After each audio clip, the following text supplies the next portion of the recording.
Next, it's my pleasure to introduce our featured speaker and someone that's become a friend of mine, Dr. Chris Thornberg.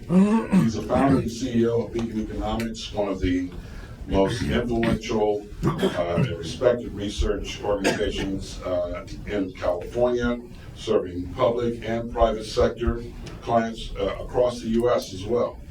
He also served as director of the UC Riverside School of Business, Center of Economic Forecasting and Development, and was adjunct professor at the school. Oh, come on, let me have my moment. I want to brag on you. And professor at the school from 2015 to 2023. Yeah, Chris has a great personality. You're going to enjoy his presentation. All right, thanks, Chris. Thank you very much. I appreciate it. Good morning, everyone. It's interesting. Kevin called me up, a few months ago, and he's like, "Hey, Chris, I need you to do a talk." And I'm like, "So we're going to talk about that recession that didn't happen, or maybe we're going to talk about how things have bounced back, or maybe that stock market bubble that's brewing?" He's like, "Well, no, I don't want to talk about that." And I'm like, "Well, should we talk about all the stuff going on here in California, budget deficits, and people moving out, housing, and all?" He goes, "No. Oh, what do you want to talk about?" And he said, "Water." And I'm like, "Dude, I'm an economist. Like, what are you doing to me here, right?" But Kevin likes to pull me out of my comfort zone, to say the least. And what he didn't know was I know just enough about water to be dangerous, as the case may be. But I think there's a bigger context here, which is something else that, when we start talking about water, hey, why are we talking about water? Oh, there's no drought. I live up in the hills. I got 13 inches of rain in 2 days over the winter this year, okay? And by the way, as a result of that wonderful winter, our reservoirs are full. So again, why are we here talking about it? Well, take a close look, because as you can see, they're not always full. And in fact, a couple of years ago, you could see how low those reservoirs got. And it's in 2022. We're not even 2 years away from these incredibly scary headlines about the enormous decline in land in the Central Valley. A couple of our largest reservoirs were at critically low levels. I mean, we were really on the edge of a disaster, not just 2 years ago. So we all have to appreciate that while we're okay right now, this problem hasn't gone anywhere. And the conversations need to continue about what do we do about water issues? How do we handle these kind of issues as we move forward? Now, on that basis, what I'm going to talk about is a little bit about the economics of water today, right? And on that particular basis, let's talk a little bit about the value of water, because I think that you really have to understand the value of water to understand the kind of resources we have to put in to continuing to manage it. And I don't think, people think, oh, I turn on the tap, water comes out, whatever. I don't pay much for it, whatever. But in fact, well, maybe at the marginal level, it's not that pricey. From an overall value perspective, obviously water is the most important resource we have around us. Of course, we have to think about where California is from a current situation, how the world has changed over the last 20 or 30 years, and how the state has to continue to adapt to how it deals with the scarcity of this incredibly important resource. And on that particular basis, my experience, if you will, with water comes from some work I did on the Delta Tunnel, over a decade ago. In fact, a couple of the slides I'm using today are stuff I pulled out of a presentation I did a decade ago. Some of the numbers are probably off, but the conversations are still relevant. And it's also instructional to think that 10 years later, we still haven't started the damn tunnels. So we're going to talk a little bit about that as well, as the case may be. And then, of course, I want to follow up with some basic thoughts, some high-level conversations. Look, there are a lot of water experts in the world today. I come at this from an economic perspective, and I'm going to give you a little call to action from an economist point of view, rather than maybe an environmentalist, a conservationist, or perhaps even a water specialist.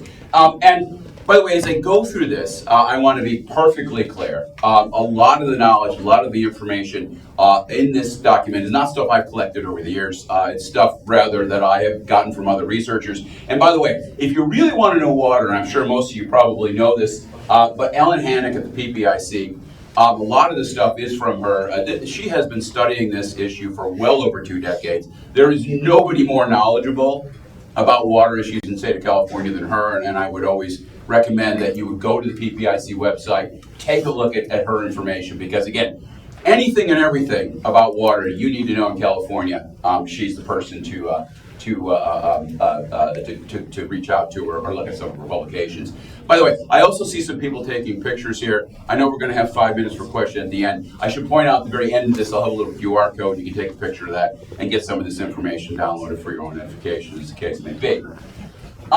So let's just start with a basic idea, the difference between price and value. It's interesting because there is a difference between price and value.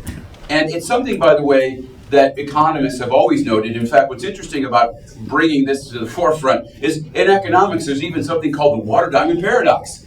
It's a common thing we teach all undergrads in economics. And the story works out this way, right? I mean, what does water cost, right? Well, I mean, if you get the fancy stuff, you get the bottled stuff, you're talking, 53 cents for about a 17-ounce bottle of water, right? That's the fancy stuff. That's the Cadillac. If you really want to slum it, you can also drink the stuff out of your sink. I know that's tragic in Southern California, right? But if you get a glass of water roughly the same size out of your sink, you're talking about 1/20th of a penny. So that's pretty cheap, as the case may be. Now, mind you, as cheap as that is, I can also tell you go 2 days without it, you're dead, period. Maybe you'll go 3 days if you're really tough. Me, I'll last a day, right? Now let's think about, of course, the other side of it, the diamond, which runs roughly $4,000 a carat, and that doesn't even get into the setting, okay? Obviously, the difference in price here is profound. But this goes down to the basic idea. When we think about prices, you've got to think of what we're talking about here is not something that reflects value. But rather, when you talk about price, it's an equilibrium. It has to do with supply versus demand. This goes down to the water diamond paradox. And the very simple idea here, of course, is the reason the diamonds are so expensive is because they're so rare. The reason that water is so cheap is because, well, for the most part, through human history, it's been relatively abundant. The price reflects, if you will, the quantity. But with that being said, when you think about the value, well, the value is all this area underneath that demand curve. It's the whole kit and caboodle. And what that means, of course, is even though the price of diamonds is high, well, it's actually, the actual social value is relatively low, and the opposite for water. Or the easiest way of thinking of it is diamonds are pricey because they are rare, water is valuable because it is cheap. Because it is cheap, because we get to use so much of it, there's an enormous value. One of the things I want to get across to you today is what some of those values are from an overarching standpoint, rather than on that marginal standpoint. If you need to know more, just watch Chinatown. It'll all make sense. Water is a big deal. There's no doubt about it, right? Now, with that being said, how do we use water in California, as the case may be? Well, there's an enormous difference between wet years and dry years. But for the most part, a good chunk of our used water, that is to say the non-environmental water, goes to agriculture. There's no doubt about it. When you think about California, I'll get to this I'll get it right now. And California, of course, is an enormous agriculture state. A lot of that water goes to those agricultural interests. So California was settled, starting in Sacramento, because, of course, it was all about ag. People came here for this phenomenal place to grow crops, and that still exists today. Just consider that we have $42 billion of value-added output in the agricultural sector in California. That's as much as the next 3 states, Iowa, Illinois, and Nebraska combined, to give you some sense of it. We are an agricultural powerhouse, there's little doubt about it. And of course, agricultural employs well over 400,000 people in the state of California. It also, of course, has a lot to do with our exports and our big exports. You can see some of the numbers here. Really $22 billion of exports coming out of California. Fruits, nuts, dairy products being top of the list overall in terms of those valued products. So obviously a very big deal. Now another part of the usage, a smaller part, goes to urban. And when you think about urban, there's a lot of different ways it gets used. You obviously have the basic industrial stuff. Now industrial, of course, has a wide-ranging sort of implication. You can have very low water usage in industrial. You think about my office, the amount of water we use depends on how much coffee we drink in the morning and how many times we have to run to the little boys' room afterwards as a result of that. That's about it. But then, of course, it goes all the way up to the other extreme. Things like, for example, microchips. Microchips is an insanely water-intensive production process. We also know the importance of chips today. A lot of the chip factories that are being built around the United States are being built places where there's lots of energy and lots of water available because of that situation. You can also think about things like beer. Apparently it takes like 9 gallons of water to make 1 gallon of beer, right? And again, that's so parts of that word we can clearly see, and some of the energy and mining stuff as well. We have the public part, where we're talking about parks and landscaping and various sorts of public facilities. The residential. Residential, of course, is a huge part of it. 2/3 of all urban water consumption just goes to people's homes. About half of that is for outdoors, half of that is for indoors, whether it's landscaping, showers, all that kind of stuff. And then, of course, you have what I would call the commercial, and this is golf courses, recreation, think of the water parks, so on and so forth. So a lot of different kinds of uses. Now, one of the things to always keep in mind is you got to be very cautious about just making this, well, you're just using it to grow your lawn, it doesn't have a value. Well, that's not quite true. It is true it's not an output, it's not something you sell within a marketplace, but just because you're not selling it doesn't mean it doesn't have some value. In fact, economists have a neat way of using what we call elasticities, water sensitivity, to come up with the value of residential consumption.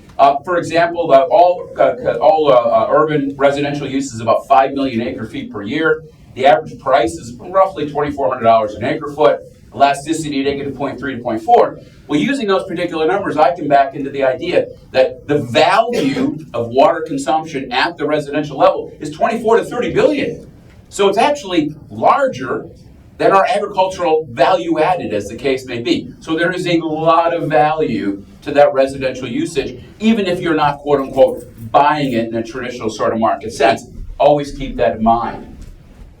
Now, environmental use is probably the one that is most controversial. In fact, obviously when you're talking about water, you can feel a lot of the political intensity that goes on. And sometimes when you hear some of these sort of political meetings, you'll hear something along the lines of, you're killing agriculture because of those damn fish. As if somehow or other those damn fish is the entire use of course, environmental water. Well, that's not at all, okay? Yes, there are the pure environmental needs, wetlands, wildlife, species preservation. By the way, these are legal laws. It's not like something we can just avoid. These are things these are responsibilities the state legally has to carry, and of course, ethically as well, as the case may be. It's also a part of our tourism industry. Whether we're talking about our ski resorts or the bass fishing that goes on in this state, this is a huge part of what we do. There's also, of course, the environmental use that has to go to navigable waterways. Yet again, another federal law. We can't just drain the Sacramento River because it's a navigable waterway. We are responsible for keeping that thing operational for boats. Boats go all the way up to Stockton, for God's sake, to drop off containers. Then, of course, there's land preservation. I hear all the time, all that water running out into the ocean. Well, some of that water has to run out in the ocean, because if it doesn't run out in the ocean, the salt water is going to go upstream. And you want to talk about an environmental disaster, we'll come back to that in just a second, talking about those channel tunnels, is if you ever had a big problem with a bunch of salt water went rushing up the Sacramento and the river, you would have an environmental disaster on your hand at a level that you can't even begin to fathom. So some of that water has to keep going out just to keep it from coming in, as the case may be. Very simple.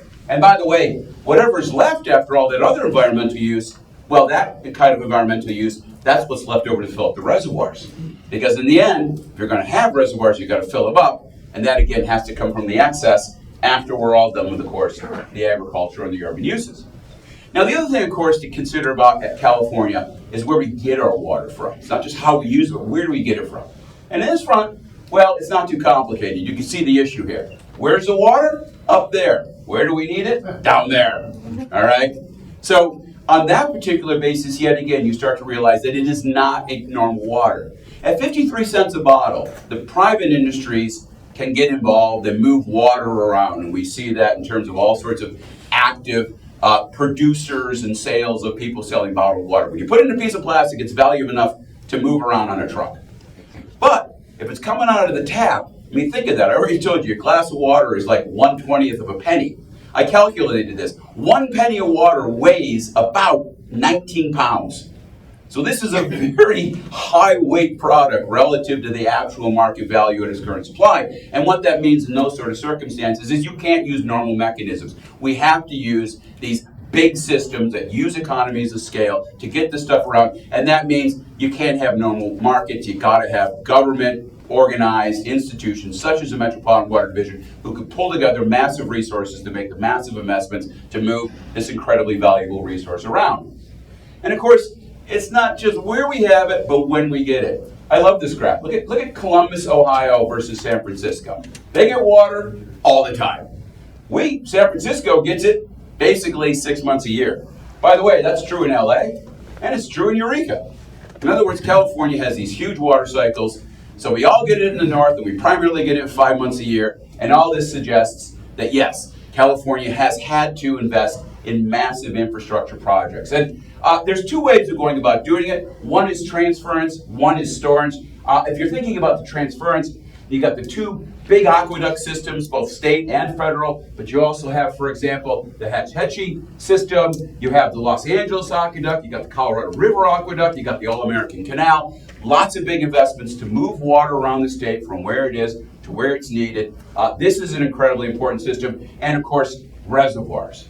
Now, the big era for reservoir growth was 1940 to 1980, huge increase. Since then, you can see we've been kind of topping out. And I noticed in that survey, there was a conversation about the idea that we need to invest more in storage. Well, I gotta be honest with you, that's probably not gonna happen for a couple reasons. First of all, the cost of storage has gone up tremendously. The low-hanging fruit on where you can put it, a lot of that's gone. It gets harder and harder as you build more of these things to find a site that's actually usable for this kind of situation. And we're also more and more aware of the environmental damage a lot of these kind of systems put into place. So we can't just keep going for these new big projects. We're kind of in a place where we have what we have, and we need to use what we have that much more efficiently. And so you have seen that shift, if you will.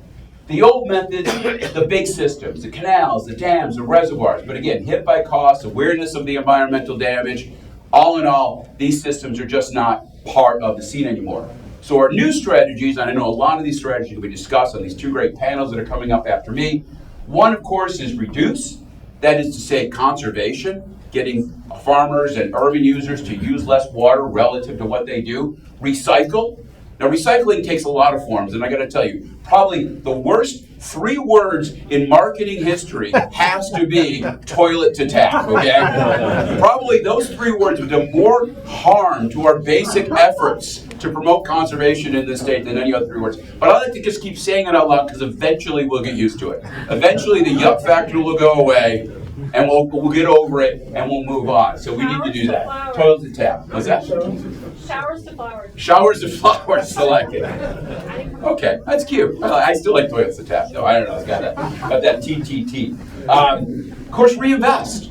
You know, while we aren't going to build new reservoirs or new canals, we can do a lot with our existing infrastructure to make it more productive. This goes back to the Delta Tunnel project, which I'm going to talk about in just a second. We can take the existing infrastructure and make it better at what it does. And then last but not least, one I also want to bring up, which is more about trading. Because a big part of this is also the flexibility of moving water from where there might be a bit of an excess to where there is a bunch of need. And in the past, we've had such rigid, of course, rights for water that has made this kind of trading very difficult. And any economist would tell you that the key to an efficient allocation of any particular resource has got to be wrapped around trade, allowing people to trade from those who have a lot to those who need a lot. Trading is a critical component to being smarter about our water. Now, when you think about efficiency, there's no doubt we have done a heck of a lot of good. You can see overall use of urban agriculture in total over time. And despite the fact, of course, that California's population's been going up and up and up, you can see that overall uses of water actually peaked in the 90s and actually since then have come down. And with that being said, you know, how do we increase efficiency even more? Well, obviously, when you think about urban rules, we're talking about reduced use showers, toilets, sinks, appliances, landscape replacement, this is cash for grass kind of situations, reinvestment in delivery infrastructure, industrial water conservation investments. On this particular front, oops, sorry, I'm getting ahead of myself here.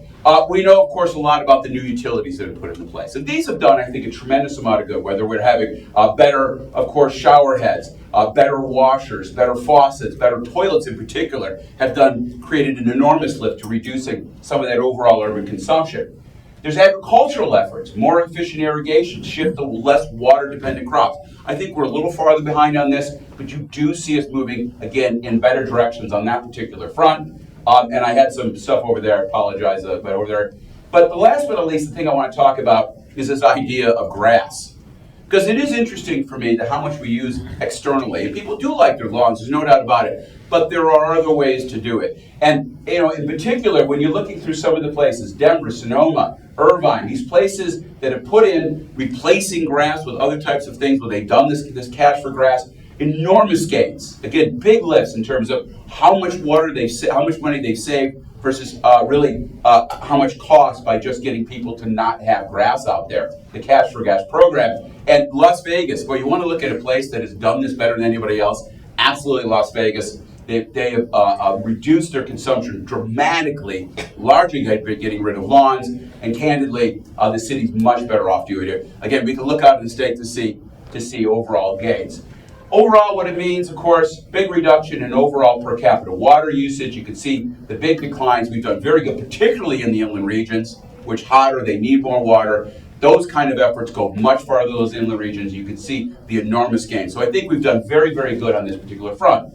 In terms of water reuse, 1977, almost none, 184,000 acre feet. Now we're getting close to 1 million, but there's a lot more to go on this particular front. And on this front, this is an old data. This goes back to my old stuff.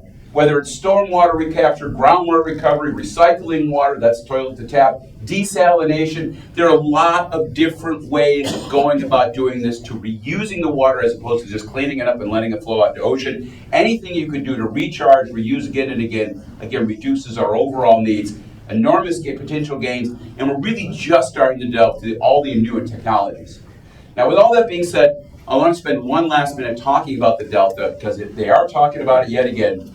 Now, the Delta, by the way, if you're wondering what this is all about, well, that's an enormous part of the water system, and water from that Delta goes into 2 aqueducts in the Central Valley that come south. It supports ag and urban, not just in the Central Valley, but actually the Southern Bay Area, and a big hunk of LA water comes from this water project. Obviously, an important part of the infrastructure.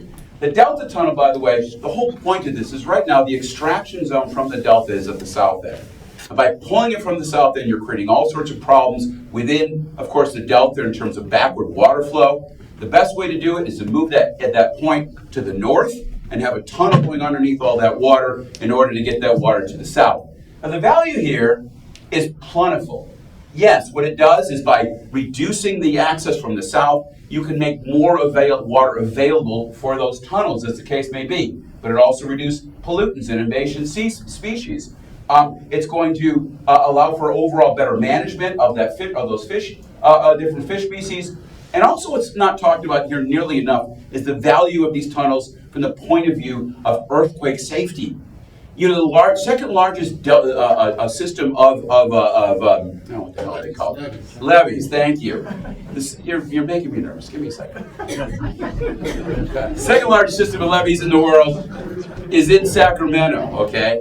And boy, if you had a major earthquake and a bunch of those levees collapsed and all that water backflowed, not only would you have that environmental disaster already mentioned, but you would also prevent any water from going into those southern access routes, and you would have a massive problem on your hand. So there's a lot of value to this system.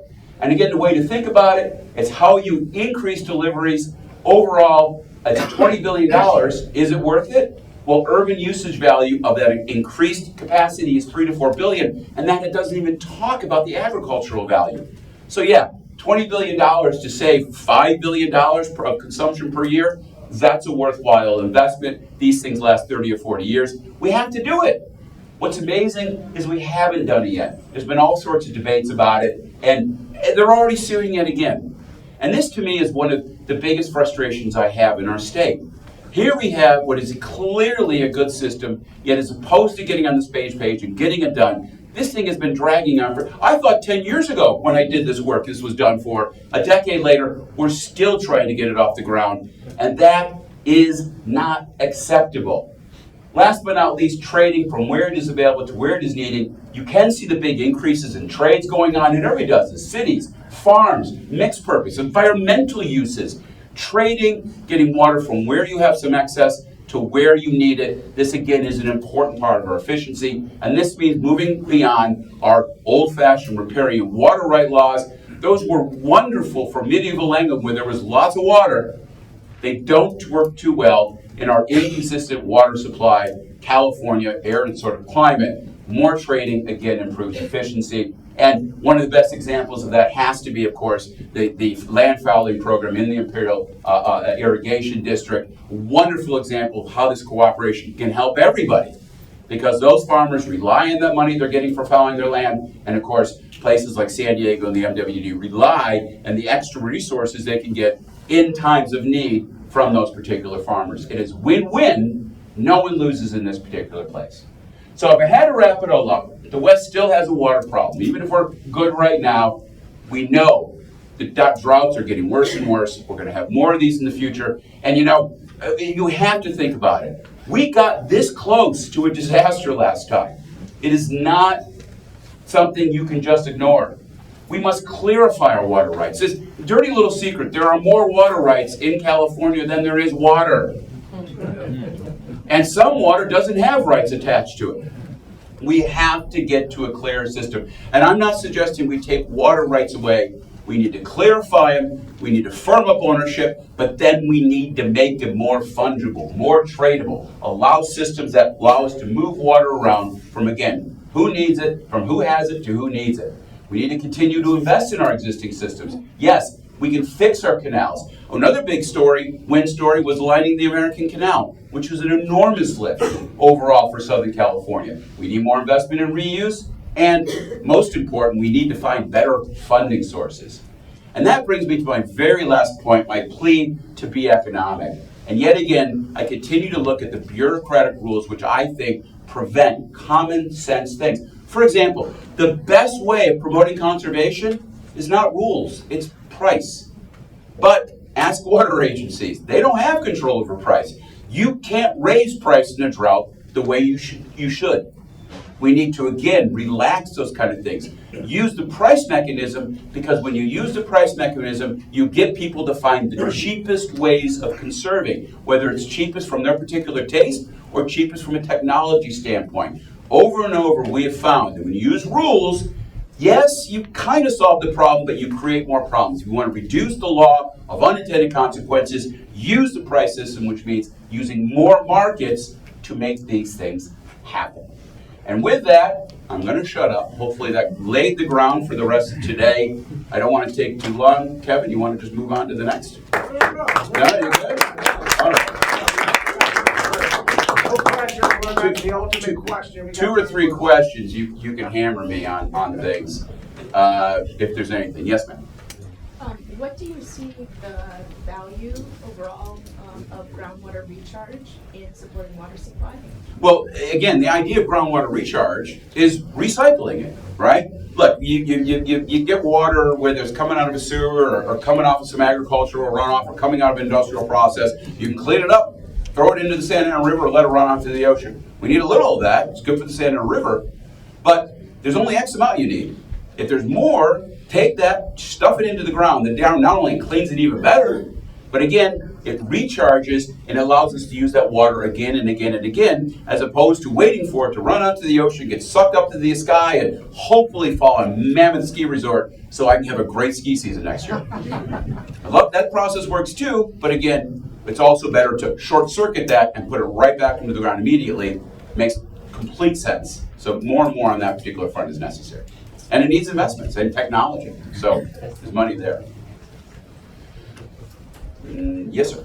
The thoughts about the regulation. The State Public Utilities Commission regulates energy companies, Yeah. utility companies. Yeah. But I don't know that the Water Commission regulates water agencies the same way.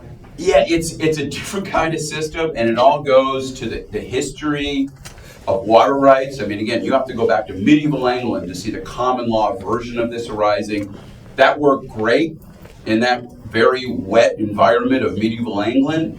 doesn't serve so well in a Southwest that has a growing population. One of the graphs I grazed over was, remember, it's not just us using the water in the Southwest.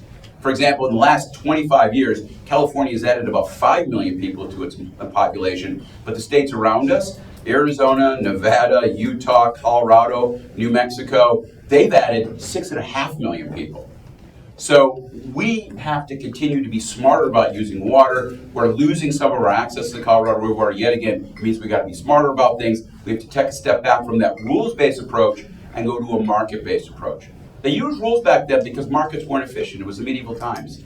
Today, we have the technology, we have the electronic systems, we have the tracking mechanisms. We can have an efficient market, but yeah, that means going in and changing the rules.